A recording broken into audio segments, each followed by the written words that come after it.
Est-il possible de faire une étude statistique descriptive sans utiliser un logiciel? Je vais répondre aujourd'hui à cette question. Restez bien connectés. Je vais vous montrer étape par étape comment faire des statistiques de ce genre, des statistiques descriptives comme celles que je vous montre, des graphes qui résument en fait vos données. Souvent vos données sont de cette façon, sous cette forme, ou bien des données comme ça. Dans tous les cas, je vais vous mettre en description de cette vidéo ces données-là que vous allez utiliser pour faire les mêmes graphes que moi. Vous allez suivre la science avec moi et en produisant ces graphes. Je vais vous montrer étape par étape comment les faire. Nous allons utiliser ce qu'on appelle Google Sheet. Google Sheet, en fait, c'est un service fourni par Google même. C'est gratuit 100%. On peut faire beaucoup de choses, des statistiques descriptives, on peut faire des régressions. Je vais vous montrer au fur et à mesure. Ça, ce n'est que la première science.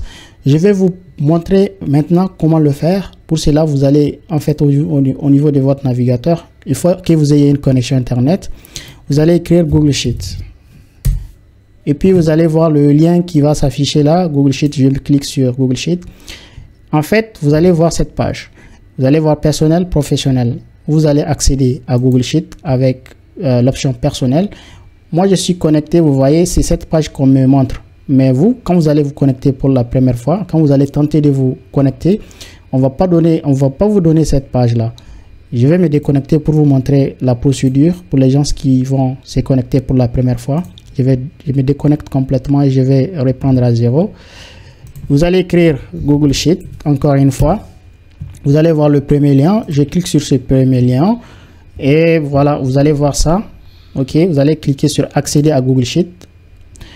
Voilà, là, vous allez voir pour la première fois qu'on vous demande de vous connecter avec un compte mail. Si vous n'avez pas un compte mail, il faut créer un. Moi, je vais me connecter avec ce compte mail. Je clique sur ce compte mail. Et là, vous allez vous donner votre mot de passe. OK, j'ai déjà mon mot de passe. Suivant. Voilà. Et ça, en ce moment, vous allez voir que cette page va s'ouvrir. Pour la première fois, vous allez créer une feuille de Google Sheet. Google Sheet, en fait, fonctionne comme Excel. Vous allez créer votre feuille. Je clique sur vide. Ici, vous cliquez sur feuille. Et là, vous allez voir votre première feuille Sheet qui va prendre la première feuille qui va apparaître. Moi, je vais utiliser en fait des données déjà que j'ai, des données Excel. Comme ça, on va faire en fait des statistiques descriptives, une étude descriptive. Alors, pour cela, je vais mettre en description de la vidéo les données pour les gens qui vont utiliser. Je vais importer, je vais vous montrer comment importer les données. Vous allez voir ici fichier, ok. Vous allez cliquer sur fichier, vous allez voir importer, cliquez sur importer. Et vous allez voir ici importer, vous cliquez encore une fois. Et là, vous allez voir sélectionner un fichier sur votre appareil, c'est-à-dire votre PC, bien évidemment. Je clique sur ça, afficher tous les fichiers. Je clique encore une fois là-bas. On va me diriger sur mon dossier par défaut. Et dans ce dossier par défaut, moi, je vais trouver déjà les données que je vais importer. Sinon, vous pouvez parcourir bien sûr, vos dossiers pour choisir la base de données que vous voulez importer. C'est data que je vais importer. Je clique ici et vous allez voir ouvrir. Cliquez sur ouvrir. Vous allez attendre quelques secondes. Si votre connexion est rapide, vous allez voir cette fenêtre. On vous dit importer un fichier. Ok, on va me dire remplacer la feuille de calcul. En fait, je vais remplacer carrément la feuille de calcul que j'ai ouverte. Cette feuille qui est vide, bien sûr. Donc, je vais importer les données. Et voilà, vous allez attendre juste quelques secondes. Si votre connexion est rapide, ça prend pas du temps du tout. Ok, et là voilà ma base de données composée de deux feuilles, data 1, data 2. D'accord, je vais vous montrer comment passer de ces données là à des graphes comme ça. C'est très beau et c'est rapide et c'est simple. Je vais vous montrer comment faire des graphes comme ça. Pour cela, je vais revenir encore une fois au niveau de mes données là. Ok, je vais vous montrer dans un premier temps comment produire en fait ce genre de graphes. Ok, ces graphes comme ça qui illustrent l'évolution d'un certain nombre de variables dans le temps. Vous voyez ici, ces trois variables que vous voyez ici, le PIB du Niger, du Burkina et du Bénin. C'est une comparaison entre les PIB de ces trois pays. Là, on va donc faire ça rapidement. On va revenir au niveau de notre feuille Excel. Qu'est-ce que je vais faire? Ok, dans un premier temps, en fait, il faut que vous ayez là une colonne concernant les années de 1960 à combien? À 2020, ok. il faut que vous ayez au niveau de cette deuxième colonne le PIB du Niger, le PIB du Burkina et du Bénin. Il faut que vous ayez vos variables en colonne. Et la première colonne doit être l'année, en fait, les années. Ok, ça doit contenir les années. Qu'est-ce que vous allez faire? Vous allez sélectionner ces trois colonnes, bien évidemment, jusqu'en bas. Et là, une fois que je sélectionne, on va terminer d'abord. C'est bien sélectionné. Ok, une fois que vous sélectionnez en fait les colonnes, vous allez cliquer sur insertion, graphique, cliquez sur graphique. On va vous faire apparaître ce graphe là. En fait, vous avez les graphes ici de comparaison rapidement. Ok, ça c'est un premier graphe. Sinon, je peux changer, en fait, produire un autre graphe, un graphe comme ça, R. Il va présenter en fait les graphes avec des aires qui sont, vous allez voir l'air ici sur, ça c'est un graphique que je viens de produire rapidement, c'est très simple. Ok, ça c'est le troisième graphe. Je vais vous montrer le troisième graphe que vous allez pouvoir produire. Je clique une deuxième fois, double clic, vous avez la possibilité de produire un graphe comme ça. Comment s'appelle ce graphe là? Ok, vous voyez en fait ce graphe, la différence par rapport aux deux dernières, c'est seulement que vous voyez ici concernant le PIB du Niger, j'ai présenté des barres. Ok, c'est la même chose, j'ai pas présenté une courbe, mais les deux PIB, ça donne le PIB de Burkina Faso et du Bénin, ce sont des courbes. Et là vous avez en fait des barres pour le cas du Niger. Si vous voulez exporter ça, vous allez voir l'option ici, cliquez sur ça et vous allez voir télécharger. Je peux télécharger sous forme d'image, ok, rapidement. Ok, là en fait vous allez le télécharger dans votre fichier, vous allez avoir une image comme ça, vous allez enregistrer ça et vous pouvez l'utiliser, l'importer là où vous voulez. Si c'est au niveau de votre fichier Word, c'est facile à importer. Dans tous les cas, vous voyez tous ces graphes que je viens de vous montrer, je les ai tous faits avec Google Sheet. Continuons maintenant.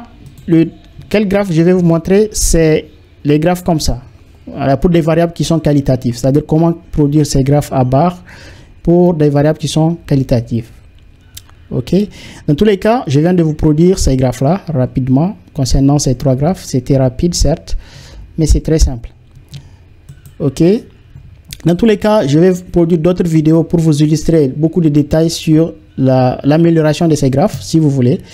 Ok, maintenant nous allons produire, comme je vous ai dit, en fait des graphes pour des variables qualitatives. Supposons par exemple que j'ai une variable qualitative concernant le Covid comportant trois modalités: en cours de traitement, guéri, décédé. C'est-à-dire les personnes qui sont en cours de traitement, les personnes guéries et les personnes décédées. Nous avons ici les effectifs. On a 400 personnes qui sont en cours de traitement. On a guéri 300 et décédé 10. Nous voulons produire en fait un graphe tout simplement circulaire ou bien un graphe à barre illustrant en fait ces informations. Je vais faire ça en soulignant en fait les deux colonnes. Il faut sélectionner les deux colonnes. Il faut que vous ayez votre variable qualitative, les modalités de cette façon. Vous comptez le nombre de cas pour les cas en cours de traitement. Ici, guéri, on a 300. Rapidement, on va faire un graphe. Comment faire? On va cliquer sur insertion. Au niveau des graphiques, cliquez sur graphique. On va vous produire automatiquement ce graphe-là.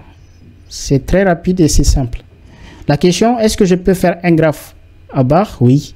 Il faut cliquer sur graphique à barre. Vous allez voir ici. Déjà, on vous donne par défaut. Sinon, vous pouvez descendre sur les différentes options qui sont mises à votre disposition. Là, vous allez voir en bas, en fait, c'est ça, colonne ici, graphique à colonne. Si vous faites ça, vous allez trouver en fait ce graphe-là. Et comment télécharger, avoir ce graphe? C'est simple. Vous allez voir en fait en haut. Vous allez cliquer en haut de la barre, en haut du graphe. Vous allez voir ici ces trois points là. Et vous allez cliquer sur ça et vous allez voir télécharger. Vous déroulez l'option télécharger, vous avez image, cliquez sur image et automatiquement on va vous permettre de télécharger l'image de ce graphe. Je les télécharge et d'ailleurs je peux vous l'ouvrir pour vous montrer si vous voulez. Voilà à quoi ça ressemble lorsque vous les téléchargez. Voilà, je vais vous montrer un autre graphe. Je double-clique. Je double-clique. En fait, si vous cliquez le graphe, là, vous allez voir toujours configurer. Soyez toujours au niveau de configurer. Hein. Cliquez sur configurer.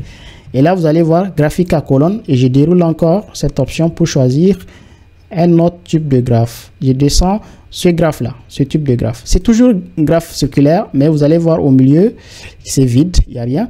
Nous donne en fait les pourcentages. Vous voyez les pourcentages ici des décédés représentent 1,4% du total. Et il y a ici 42,3% des guéris. Et vous avez ici 53,3% des malades en cours de traitement. Et voilà, toujours, vous pouvez télécharger ce graphe en cliquant toujours en haut à droite. La première fois, vous allez voir le graphe comme ça. Vous cliquez sur ça et vous allez voir ces 3 points de suspension, les 3 points là, vertical. Vous allez en fait télécharger image. Et là, encore une fois, je vais trouver ce graphe là rapidement. OK. Un dernier graphe que je vais vous montrer, toujours qui est circulaire, mais encore plus intéressant. Je vais cliquer encore une fois sur ce graphe, OK. Mais vous allez cliquer sur configurer toujours, soyez toujours au niveau de configurer. Vous allez dérouler l'option graphique et là vous allez descendre jusqu'en bas. Vous allez voir un autre type de graphe, graphique à secteur en 3D. Et vous avez vu plusieurs fois cette façon de représenter les graphes. Je vais vous présenter maintenant comment faire ça. On clique sur ça pour vous montrer. Et là, vous voyez maintenant à quoi ça ressemble le graphe circulaire. Et là, vous pouvez le faire bien évidemment aussi bien pour le cas de cette façon. Lorsque vous avez ce type de graphe, OK, lorsque vous avez ce type de graphe, on peut toujours revenir, encore cliquer sur ça, 3D, en 3D. Et là, ça va produire en fait ce graphe. Dans tous les cas, je vais vous faire encore d'autres vidéos détaillées qui vont encore permettre de faire d'autres choses intéressantes avec Google Sheet. Et bien évidemment, même la régression, on peut faire ça, on peut faire des régressions multiples, régressions simples. Dans tous les cas, je vais produire des séances qui vont parler de tout ça. Voilà, donc une dernière chose, un bonus pour vous, c'est comment faire des statistiques descriptives. Comment avoir des moyennes, des écarts types de vos variables. OK, je vais vous montrer comment faire ça. Imaginez que je vais avoir là, par exemple la moyenne du PIB cas du Niger sur l'ensemble des années 1960 à 2020. Comment faire ça? Et je vais vous faire ça de façon rapide et ça va être très simple. Il suffit juste de sélectionner la colonne, OK, du PIB cas du Niger. Une fois que vous sélectionnez la colonne, vous allez voir ici en bas, vous allez voir quelque part somme et là-bas, en fait, vous allez dérouler cette option et vous allez voir le résumé sur la variable PIB Niger, la somme, c'est-à-dire la somme totale du PIB du Niger de 1960 à 2020. La moyenne, en fait, ça c'est le PIB moyen, ça c'est le minimum, ça c'est le maximum, le nombre d'observations et voilà, vous voyez que c'est très simple et on vous dit le nombre de valeurs numériques. Pourquoi on vous dit ça? Parce que la première ligne, au niveau de la première cellule, c'est le nom de la variable. Raison pour laquelle, quand j'ai sélectionné, il y a le nombre c'est 62, mais le nombre de valeurs numériques c'est 61 parce qu'il compte à partir d'en bas, c'est-à-dire de cette valeur jusqu'à 2020. C'est très clair. Sinon, vous pouvez sélectionner, au lieu de compter à partir de PIB Niger, vous pouvez commencer parce que c'est là où vous avez les nombres, vous allez sélectionner jusqu'à 2020. Encore une fois, vous allez dérouler ici l'option. Une fois que vous sélectionnez, il faut d'abord sélectionner et puis vous allez dérouler l'option. Vous allez voir maintenant toujours la somme, la moyenne, le minimum, le maximum. Il y a maintenant 61 observations. C'est clair parce que tout simplement, je n'ai pas sélectionné la cellule qui contient le nom de la variable. Vous voyez que c'est très rapide, vous n'avez pas besoin de casser la tête pour avoir des résumés sur vos données. Et là, ce qui est très intéressant encore, c'est que sans avoir besoin de faire quoi que ce soit, vous avez exploré. Si vous cliquez sur explorer, vous allez voir déjà un graphe qui sera produit pour vous automatiquement. Et vous allez voir d'autres choses aussi, des graphes comme ça. Vous allez juste cliquer sur ici, insérer graphe. Le graphe va apparaître et vous allez le copier, bien évidemment, ou bien vous le téléchargez. Une manière de copier, c'est de cliquer toujours ici. Vous allez copier, pardon, je vais encore répondre. Vous allez cliquer une seule fois, en fait, à droite de ces graphes. Vous allez voir ces 3 points. Vous cliquez sur ces 3 points. Vous pouvez copier le graphe. Si vous copiez ça, je peux venir au niveau de mon fichier Word, si vous voulez. OK, je clique, je vais coller. OK. Voilà, on va attendre juste un peu.